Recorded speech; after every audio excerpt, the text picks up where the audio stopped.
State का हो रहा है, या जो फ्यूचर में हम अपने स्टेट के, अपने उत्तर प्रदेश राज्य के विकास के संबंध में जिस तरह की हमारी नीतियां हैं, उनको बताने के लिए हम नौजवानों को इकट्ठा करें। नौजवान जो हमारे राष्ट्र के धरोहर होते हैं, जिनके पास ऊर्जा होती है, जिनके पास विजन होता है, जो आगे की सोच रखते हैं, उनको बताने के लिए कि हमारा फ्यूचर प्रोग्राम क्या है, हम डेवलपमेंट किस तरह से कर रहे हैं।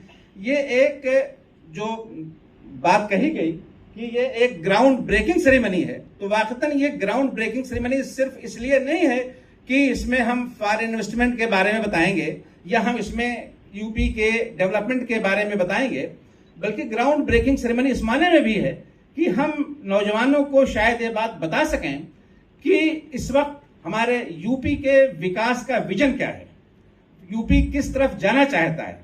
अभी तक क्या यूपी के बारे में हम जो ये एक अवधारणा रखते थे कि ये कृषि प्रधान राज्य है और यहाँ पर सिर्फ गुर्बत है, सिर्फ किसान है, सिर्फ यहाँ पर परेशानी है, तो इस अवधारणा को, इस धारणा को तोड़ने के लिए हमने एक ग्राउंड ब्रेकिंग प्रोग्राम ऑर्गेनाइज इसीलिए किया है, सरकार ने किया, एक्चुअली सरकार का ये प्रोग्राम है, और सरकार ने इस प्रोग्राम को सिर्फ इसीलिए ऑर्गेनाइज किया है कि यूपी की जो एक अवधारणा बनी हुई है कि ये एक बहुत ही पिछड़ा हुआ राज्य है, आमतौर से उसके बारे में आमतौर से बच्चों को, नौजवानों को या शिक्षाविदों को ये बताया जाए कि यूपी विकास के क्रम में किस पथ पर जा रहा है। अभी तो यहाँ पर बात होगी कि किस तरह से हमारे माननीय योगी जी का जो विजन है वो किस तरह से यहाँ पर साकार होने वाला है, लेकिन उससे पहले भी मैं आपको यूपी के बारे में बताऊं कि यूपी बहुत सारे मानों में ये हमारे भारत को लीड करने वाला एक स्टेट है, एक राज्य है। जैसे मिसाल के तौर पर जनसंख्या के बारे में कहा जाता है कि जनसंख्या एक देश के लिए जो होती है वो एक अभिशाप होती है, लेकिन ऐसी बात नहीं होती। जनसंख्या संपत्ति भी होती है। जब जनसंख्या वर्किंग होती है, जनसंख्या के पास काम करने के लिए दो हाथ होते हैं, तो वो जनसंख्या देश के लिए असेट होती है। और हम उसी दिशा में काम कर रहे हैं कि यूपी की जो जनसंख्या इस वक्त भारत में सबसे ज्यादा है, तकरीबन 24 करोड़ की पॉपुलेशन हमारी है, और इस 24 करोड़ की पॉपुलेशन को किस तरह से हम एक दायित्व के बजाय, एक लायबिलिटी के बजाय हम एक असेट के रूप में इसे डेवलप कर सकते हैं या डेवलप कर रहे हैं। आप हमारी जनसंख्या के बारे में सिर्फ एक बात ये जानते हैं कि भाई यूपी जो है वो हाईएस्ट पॉपुलेशन वाला स्टेट है, लेकिन इसी के साथ हम आपको बताएं कि यूपी में जो नौजवानों की संख्या है, 25 साल से कम वालों की जो संख्या है वो हमारी कुल पॉपुलेशन का 50% है।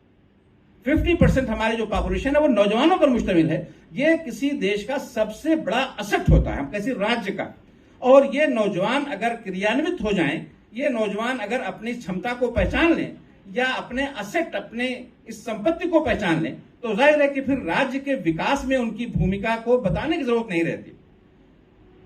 यूपी जो है इंडिया के जो डेवलप्ड स्टेट्स हैं उसमें तीसरे नंबर पर आता है। हम शायद अब तक ये न जानते रहे हों, लेकिन ये बात आप सब लोग जान लें कि महाराष्ट्र, तमिलनाडु और पहले तो गुजरात भी इससे आगे था, लेकिन अब गुजरात से पहले यूपी आ चुका है। और तकरीबन ये 26 ट्रिलियन इकोनॉमी के साथ, $26 ट्रिलियन इकोनॉमी के साथ इस वक्त यूपी जो है वो इंडियन स्टेट्स में 3rd नंबर पे आ गया है। 1st नंबर पे जाहिर है कि महाराष्ट्र है। ये अचीवमेंट है, बड़ा अचीवमेंट है। 1st नंबर पे महाराष्ट्र है, 2nd नंबर पे तमिलनाडु। जाहिर है कि महाराष्ट्र और तमिलनाडु वगैरह एक पुराने इंडस्ट्रियल स्टेट्स हैं, बहुत पुराने, वहां पर इंडस्ट्रीज रही हैं। हमारे यहाँ इंडस्ट्रीज का वो कन्वर्जेंस नहीं रहा है जो दूसरे महाराष्ट्र का रहा है, लेकिन उसके बावजूद भी हम डेवलपमेंट में इस वक्त इंडियन स्टेट्स में तीसरे नंबर पर हैं। ये बहुत बड़ा अचीवमेंट है। उसी के साथ आप यूपी के बारे में जानें कि इस वक्त यूपी जिस तरह से एक विजन लेकर के चल रहा है, उसमें जो तीनों सेक्टर्स हैं, एग्रीकल्चर सेक्टर, इंडस्ट्री सेक्टर या सर्विस सेक्टर, इन तीनों में डेवलपमेंट का जो विजन या डेवलपमेंट की जो पॉलिसीज ऑपरेट कर रही हैं वो अपने आप में बिल्कुल नई हैं, बिल्कुल अनोखी हैं। जैसे हम एग्रीकल्चर की बात करें तो एग्रीकल्चर में फूड ग्रेन प्रोडक्शन में यूपी टॉप कर रहा है। पूरे इंडिया के स्टेट्स में फूड ग्रेन में यूपी सबसे ज्यादा है, और इंडिया के टोटल फूड ग्रेन्स का तकरीबन 17% सिर्फ यूपी से आता है। यूपी इसको प्रोक्योर करता है।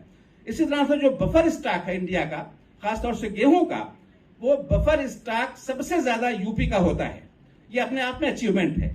अब हम जो यूपी की ट्रेडिशनल एग्रीकल्चर थी, बस खाद्यान्न पैदा करना, इस वक्त हमारे स्टेट का जो विजन है, हमारे चीफ मिनिस्टर का जो विजन है, वो एग्रीकल्चर को सिर्फ फूड प्रोडक्ट्स के लिए या खाद्यान्नों के लिए नहीं, बल्कि एग्रीकल्चर को एक इंडस्ट्री के रूप में डेवलप करना है।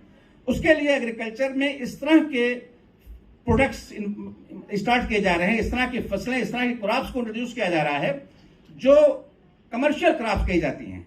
जैसे इस वक्त कमर्शियल क्रॉप्स में सबसे ज्यादा गन्ना है। जाहिर है कि हमारे आजमगढ़ में, हमारे यूपी में हम देख रहे हैं गन्ना है, आलू है, ये कमर्शियल क्रॉप्स में है।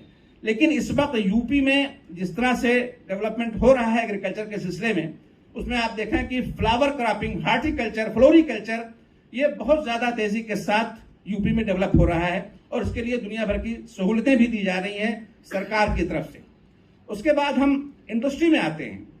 इंडस्ट्री भी यूपी में इंडस्ट्रीज का वो कन्वर्जेंस, वो कंसंट्रेशन नहीं है जो कंसंट्रेशन इंडस्ट्रीज का गुजरात में है या महाराष्ट्र में है या तमिलनाडु में है। लेकिन यूपी इस वक्त न्यूली इंडस्ट्रियलाइज्ड स्टेट्स में आ रहा है और उसकी वजह यह है कि यूपी में जिस तरह से इस वक्त एक्सप्रेसवेज का कंस्ट्रक्शन हुआ है। सबसे पहले आपने जाना होगा, आप जानते होंगे कि यमुना एक्सप्रेसवे बेहतरीन, हमारे पूरे इंडिया का सबसे बेहतरीन एक्सप्रेसवे यमुना एक्सप्रेसवे है। उसके बाद लखनऊ आगरा एक्सप्रेसवे है। फिर आपके जिले का, आपके जिले को शान, आपके जिले की यमुना एक्सप्रेसवे है। ये 3 एक्सप्रेसवे जो हैं वो यूपी के डेवलपमेंट को एक पूरा डायरेक्शन देने के लिए बनाए गए हैं। और किसी भी स्टेट का जो डेवलपमेंट होता है वो ट्रांसपोर्ट पर डिपेंड करता है। ट्रांसपोर्ट फैसिलिटीज कितनी हैं, किस तरह की हैं, किस लेवल की हैं, उस पर डेवलपमेंट डिपेंड करता है। अभी तक यूपी में ट्रांसपोर्ट की फैसिलिटीज बहुत खराब हुआ करती थी, लेकिन ये एक्सप्रेसवेज हैं जिन्होंने यूपी को अब इंडस्ट्रियलाइजेशन के लिए एक डायरेक्शन दे दिया है।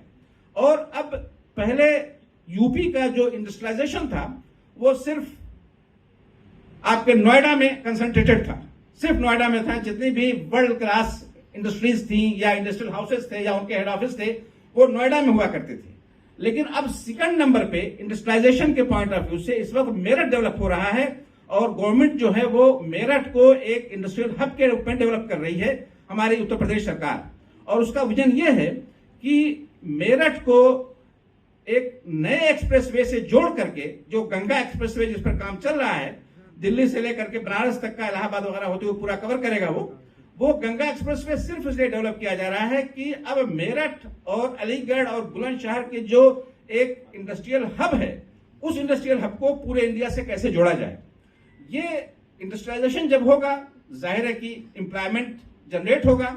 उसके अलावा एम्प्लॉयमेंट जनरेट होने के अलावा जो एक्सपोर्ट यूपी का है वो बहुत बढ़ेगा। इस वक्त यूपी का जो मर्केंडाइज एक्सपोर्ट है, जो व्यापारी निर्यात है, वो भी बहुत बड़ा अमाउंट है। वो तकरीबन, मैं आपको डेटा बताऊं कि वो $17 बिलियन का है, बड़ा अमाउंट है। और इस वक्त हमारी जो टोटल इकोनॉमी है वो $25 बिलियन की है। तो ये $25 बिलियन की इकोनॉमी को हमारे योगी जी का जो विजन है 1 ट्रिलियन करने का, जाहिर है कि ये विजन कोई ऐसा ड्रीम नहीं है कि हम इसको ना कर पाए। ये हम कर सकते हैं, ये अचीव किया जा सकता है। और ये सारा प्रोग्राम जो इस वक्त ग्राउंड ब्रेकिंग सेरेमनी 4.0 का प्रोग्राम लॉन्च किया गया है पूरे स्टेट में, उसका सिर्फ उद्देश्य है, उसका सिर्फ